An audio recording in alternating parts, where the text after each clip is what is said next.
여러분 반갑습니다. 오늘 강성률 문학TV 제5화는 성소수자 이야기 플레이보이와 켄제이 보고서를 먼저 말씀드리고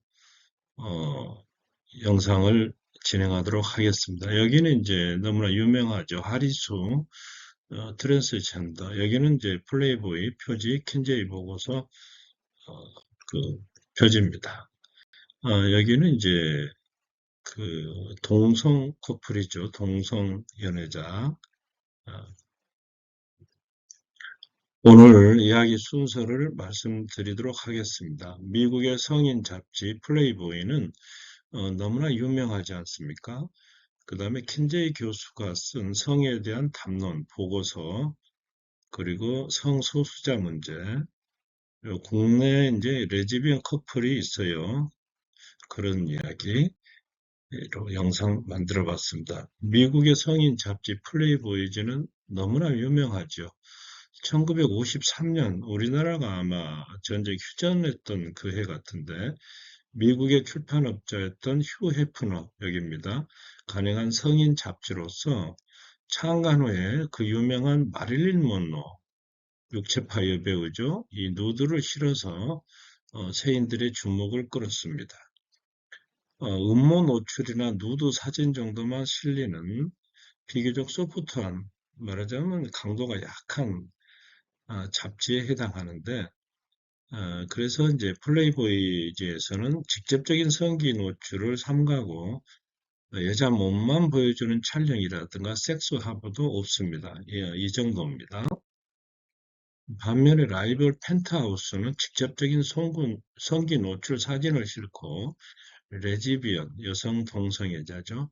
유사 성교, 성교와 흡사한 여러 가지 도구를 이용한다 할지 그런 성교 사진도 빈번하게 올린 데 비해서 이제 플레이보이즈는 훨씬 부드럽다는 거죠. 그 다음에 이제 본격 19금, 19세 이상 금지 포르노 잡지인 허슬러는 조금 더 농도가 진합니다. 여기서는 전문 포르노 배우들이 섹스 화보를 촬영하는데 이 정도의 그 어떤 잡지하고는 플레이보이즈가 비교할 수 없을 정도로 약하다 그런 얘기입니다.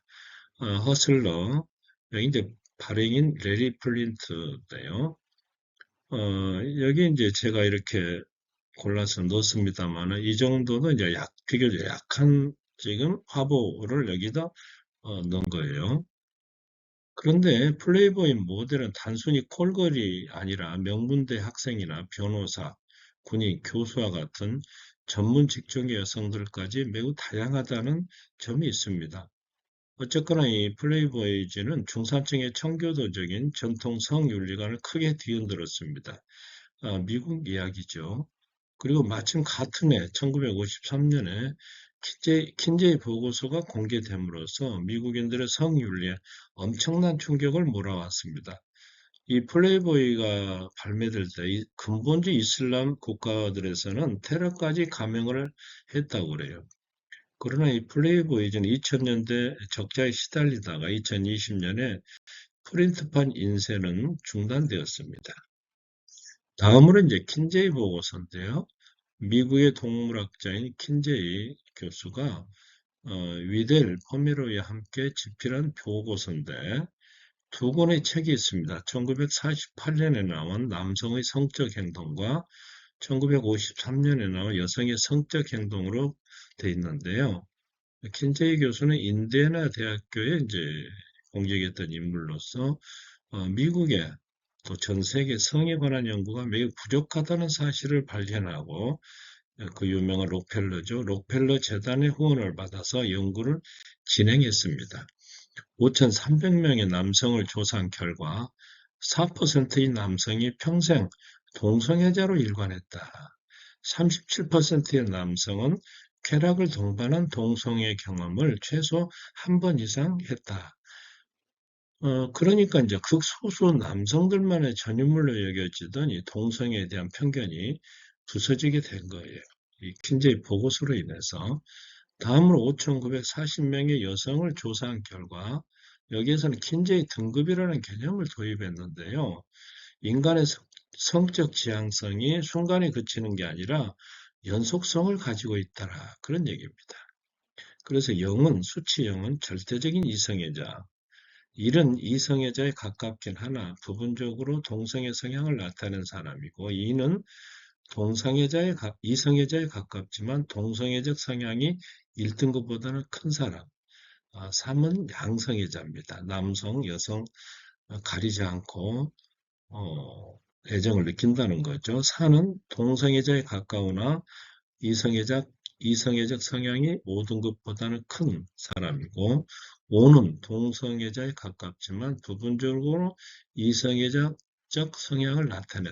그러니까 이제 동성에 가까워지는 거예요. 그리고 6은 절대적인 동성애자를 말하고, 그 다음에 X는 성적 지향성을 아예 갖지 않는 사람도 있다는 겁니다.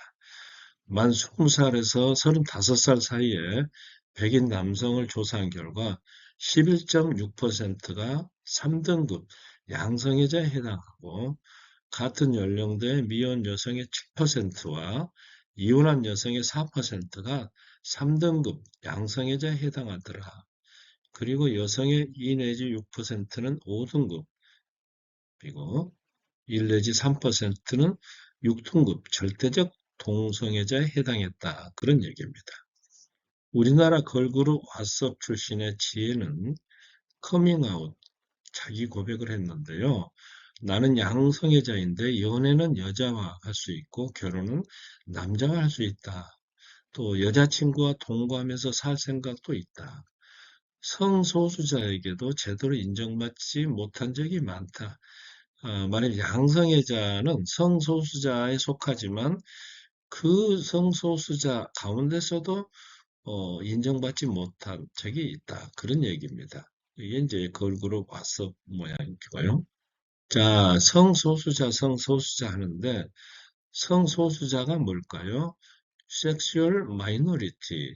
여기 아래 보시면은 성 정체성이나 성별, 신체상 성적 특징 또는 성적 지향 등과 같이 성적인 부분에서 사회적 소수자에 위치해 있는 사람. 그러니까 다수에 속하지 않고 소수에 속했다는 것 그뿐이에요. 그러니까 사실은 이 말 자체가 차별을 나타낸 건 아닙니다.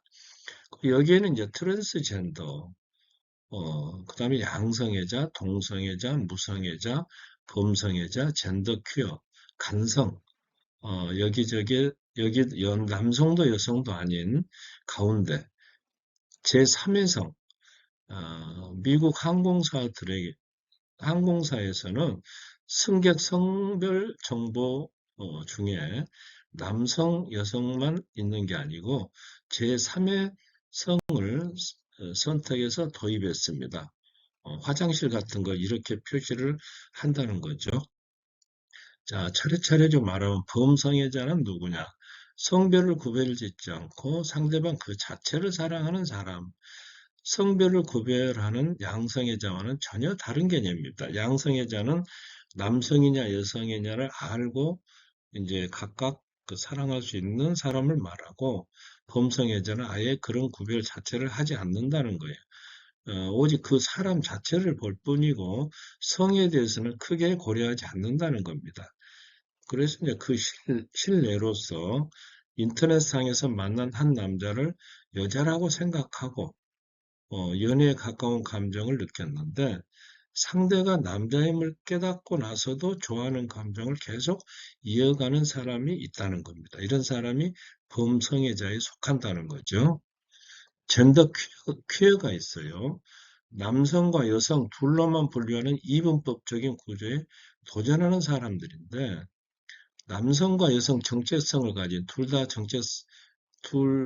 정체성을 모두 가진 바이젠더가 있고, 남성, 여성 제3의 성 정체성을 가진 트라이젠더가 있으며, 모든 젠더를 가지고 있는 팬젠더, 자신을 어떤 성별로도 인식하지 않는 에이젠더, 성별 자체가 존재하지 않는다고 느끼는 젠더리스, 성별 정체성이 고정적이지 않고 액체처럼 유동적이라고 믿는 젠더 플루이드, 이런 사람들이 젠더 퀴어에 속합니다. LGBT라고는 좀 많이 알려져 있죠. 레즈비언, 여성 동성애자, 게이는 남성 동성애자.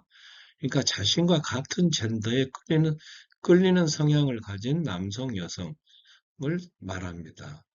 양성애자는 2개 이상의 젠더에 끌리는 사람을 가리키고, 트랜스젠더는 신체적으로는 남성 또는 여성은 몸으로 태어났지만은 본인은 타고난 자신의 성과 반대되는 성을 가졌다고 여기는 사람입니다. 여기는 하리수죠. 하리수가 어렸을 때 사내아이였지 않습니까?